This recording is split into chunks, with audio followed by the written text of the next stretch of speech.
everybody. I apologize for not getting a video posted sooner. This past week has been pretty crazy. Pain gave us a little bit of a scare, and this video is kind of going to be more of like a PSA for cat owners, just because I had no idea that this is even possible or common, and I don't want what happened to Pain to happen to other male cats. But basically what happened was, on last Friday, I noticed Pain wasn't behaving normally. I went and I got my nails done that morning. Andy was on afternoon shift, so he was home with him while I was there. And in the morning, he seemed okay. I didn't think anything of it.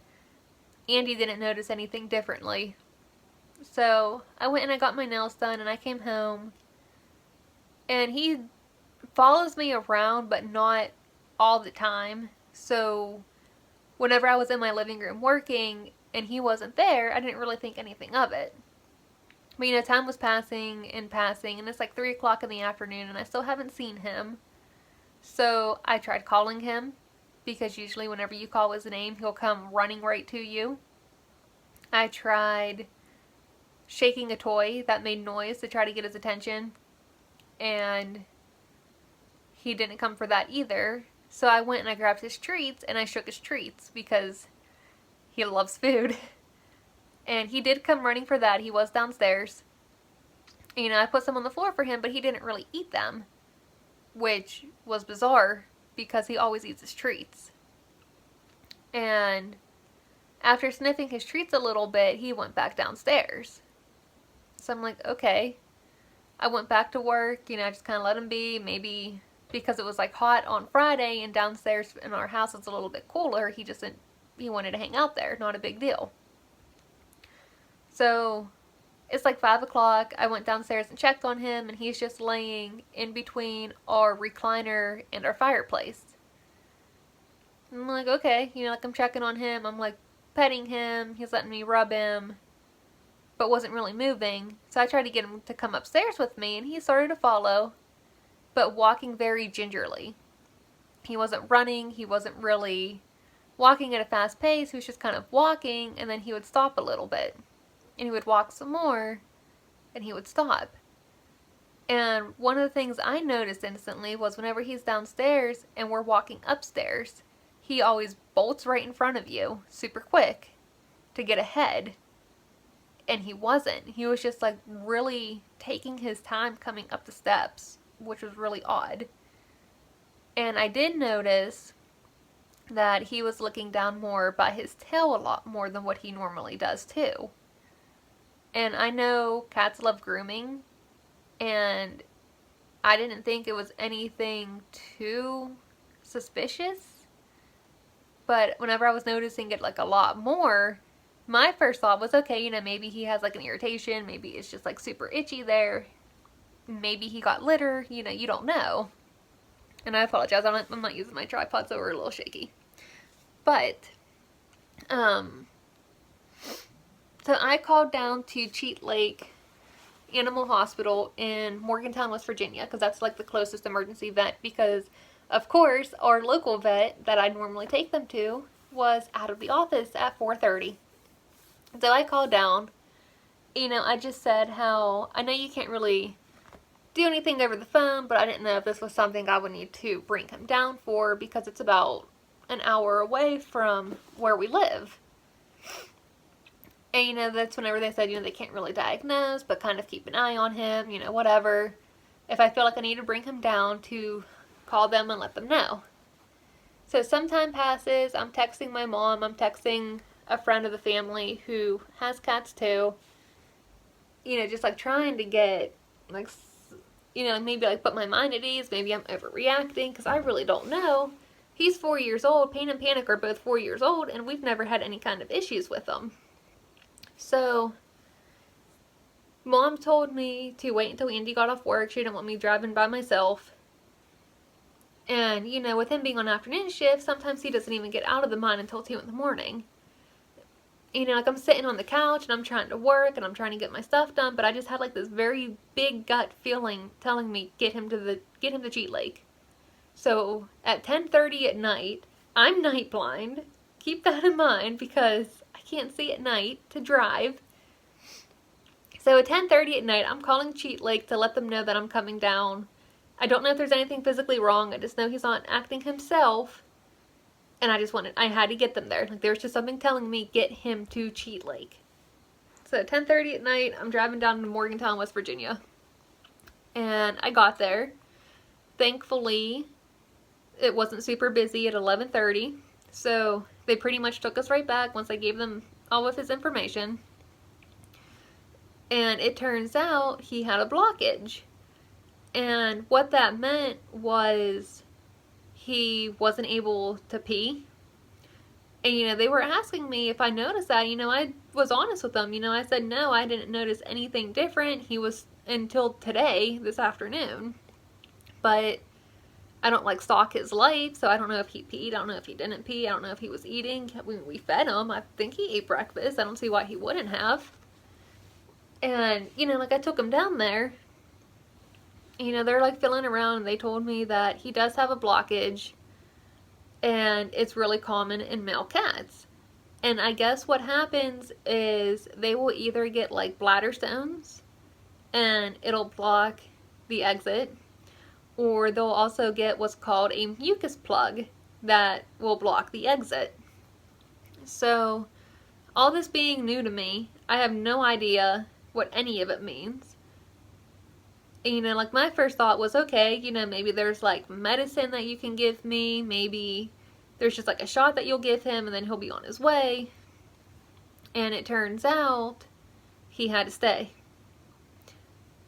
At this point, Andy is out of the mud. He was out at his normal time. I did send him a text before I left just telling him to meet me at Cheat Lake in case he was out on time. I didn't know what was going on. So he called me. It was right after the vet tech was in. And he gave me a call, asked what was going on. And, you know, I told him that Payne had to stay. We're hoping it's only overnight. They did say it'd be like 24 to 48 hours. Just go home. There's no point coming down. And knowing I had to leave him was the hardest thing I have ever had to do. I don't like being away from them whenever I know they're home. I sure as hell did not like having to leave him there when I know just going to the vet for his wellness exam completely freaks him out. He's not okay with that. He's super stressed about it. So they did say that they're going to have to put a catheter in him and he will be heavily sedated, and just hearing these words come out of the vet's mouth was just like enough to almost make it like time was standing still. You know, like whenever you hear like bad news, you just don't really like know what's going on around you. Everything just kind of stops. Well, that's what it felt like for me. And, you know, like we went through, we did the paperwork, we got half of the minimum payment that it would be down. And, you know, they just said I can call whenever I want to get updates or check on him. And they'll let me know when he can come home. They did, however, tell me I did catch it on an early onset. Knowing my cats really helped because I know what is normal behavior for them and what's not. And like these were just all red flags. They did say that most of the time whenever a male cat comes in with a blockage, he already has like severe kidney levels, where they did take blood work the night we brought him down for his kidney levels and his potassium. And his kidney levels were a little bit elevated, but nothing crazy like they normally see. And I just remember whenever I came home, or whenever I was leaving Cheat Lake, I called Andy back to let him know I was heading home, and I sat in my car and I just cried. Because what most people consider to be a cat or a pet, in our house it's not the case. Like Pain and Panic are seriously my children. and I love them as my children. They are not a pet, they are family. And I know Andy feels the same way. But we were originally going to go camping on Saturday as like our last big summer camping trip. And obviously we didn't, because we didn't want to be even farther away from Morgantown if we were able to actually go down and pick him up on Saturday, which of course we didn't. So we just kind of hung out at the house. We got a little bit of stuff done. We did talk to the vets on Saturday, and they did tell us that he didn't have any stones. I forget the other tests that they did, but they pretty much ruled out everything, and they told me that it was stress related. And you know, like sometimes with cats, if they are overstressed, I guess the way they explained it to me was kind of like their bladder will swell, and so it makes it very difficult for them to urinate. So my first thought was, what do you mean he's stressed? Like, our cats run our house. We don't beat them. We don't yell at them. There's really nothing they do that's bad. You know, we make sure that there's food and water for them. Their litter box is clean. They have plenty of toys. You know, whenever she told me that, I kind of looked at my husband and I was just like, I don't understand, like, how he's stressed. Why is he stressed? But they did tell us to get multiple litter boxes. So I now have one downstairs in our downstairs bathroom for them. And to put multiple water bowls around the house. So we now have 4 water bowls around the house. You know, they said that sometimes if they're hungry or thirsty, they don't always want to walk to where their food and water is. And then if they have to use the litter box, they tend to hold it if they don't want to walk that far to go. So I'm like, okay. And like, yeah, I'm going to make changes, you know, whatever. And it turns out basically Payne had to stay. I took him Friday night and we got to pick him up Monday evening. So he was there for a little over 48 hours. And they did pull his catheter Monday morning at like 5 in the morning. And they told us that if he was able to urinate on his own, we'd be able to bring him home. Which, thankfully, he was. They did send us home with 2 medications. He is taking gabapentin and prazosin. I'm not really sure how you say the other one. But it's basically, one is to help with urethral spasms. And the other one is, it's not an actual, like, anxiety medicine, but it kind of helps him just stay a little bit calmer right now, because we don't want to rupture anything or have another blockage. And I've basically had to monitor him on Monday since we brought him home. And I'm still kind of monitoring him now just to make sure that he's eating, he's drinking, he's using his box, and the time we give him his medicines. And I do remember that the vet told me if he's not eating and he's not using his litter box, I'm going to have to bring him back because it would be urgent. And I'm really hoping that this was the first and last time that it'll happen to him, because I was completely devastated having to leave him there. I know he wasn't happy about it either, but so far he's been pretty good, you know, knock on wood. He's just sleeping in his crate now, all comfy, but he did eat, and I'm really happy about that. But basically, cat owners, if you know your pets, do not try to talk yourself out of anything if something isn't right, or you feel like something isn't right, or something isn't their normal, or they're not behaving like their normal selves. Don't hesitate, because if I would have waited another day to take Payne, he could very well have had severe kidney functions.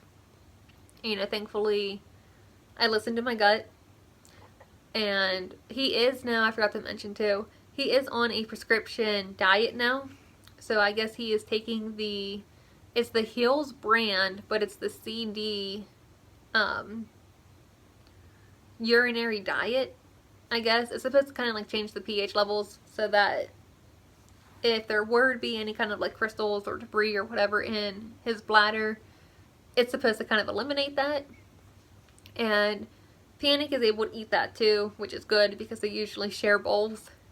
But I mean, like I said, so far it's just more of monitoring him.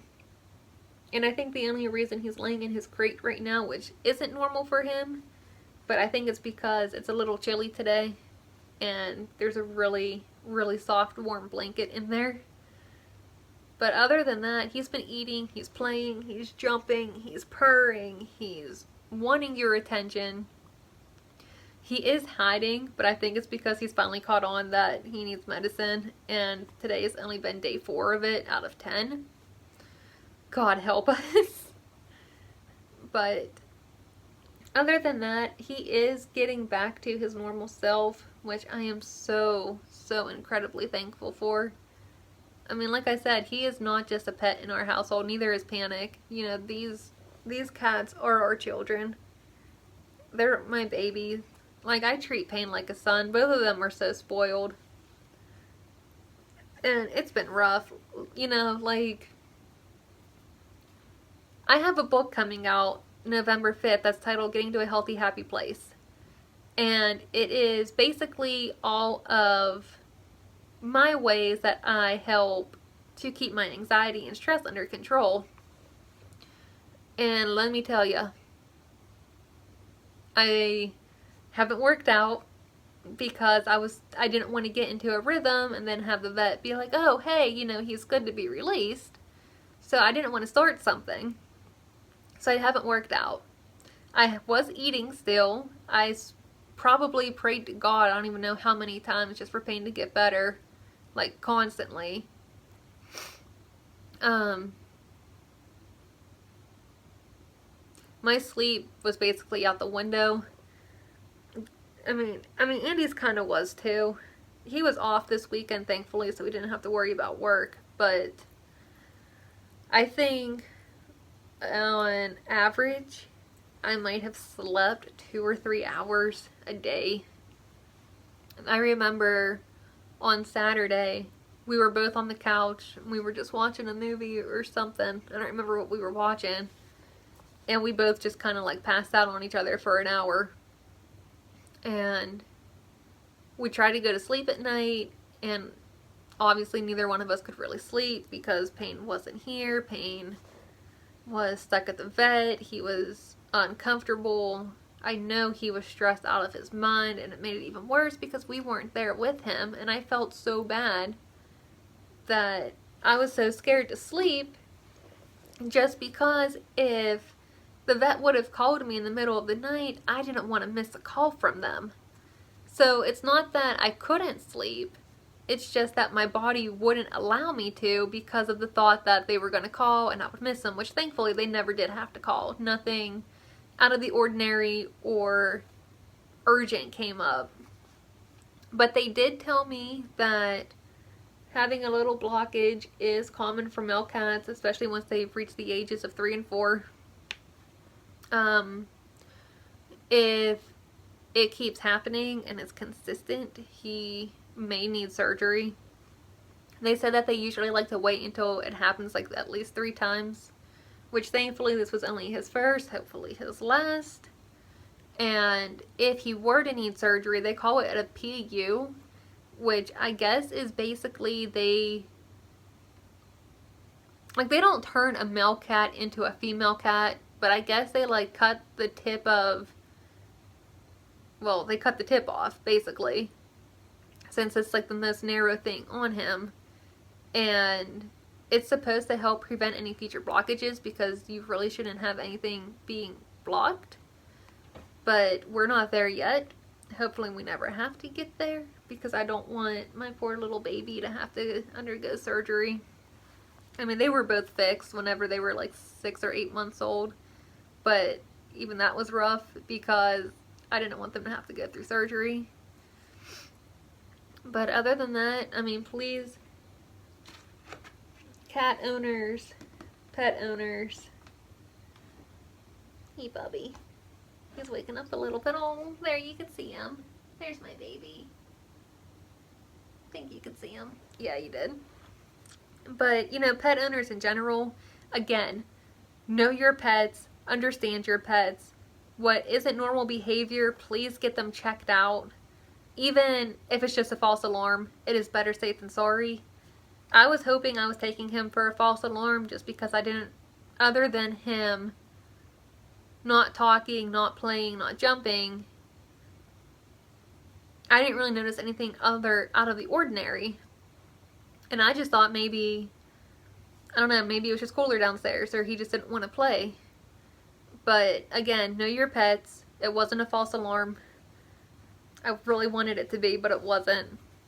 You know, don't hesitate getting your animal to a vet if he needs it. But I will say that the staff at Cheat Lake were incredible. I know they have a reputation for being good and being really, really cautious and loving whenever it comes to the animals and their care. And having Payne down there definitely proved it. They answered any questions I had. They explained things to me whenever I told them that I really didn't understand what they were telling me. You know, they did not hesitate at all talking to me. Like, they didn't rush me off the phone. Now, if they did have an emergency, you know, they did tell me that they had to go, but they did call me back after they had it taken care of. But besides that, they were phenomenal. I mean, I recommend Cheat Lake Animal Hospital to anybody if you need a 24-hour vet. You know, I love my babies. I want them to be healthy. I want them to be happy and not stressed. And Payne is eating again, which is a good sign. But that's basically been our week. It has been a stressful week, to say the least. But we are happy that he is back home and that he is getting back to his normal self.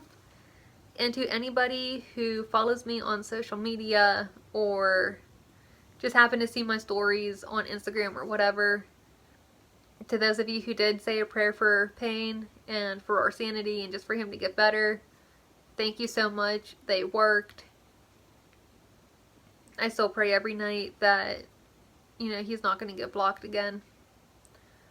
But I guess for now, since that's about it, and I don't want to sound too redundant for you guys, I have to go coach some gymnastics. So, if anything else comes up, or if you happen to have a male cat that did have a blockage, please comment below your tips or tricks that help to prevent this. Believe me, anything right now is going to be super appreciated because we are doing everything we can to prevent this from happening again. But I guess in the meantime, please subscribe to my YouTube channel. Follow me on social media. And I hope you guys have a fantastic rest of your day.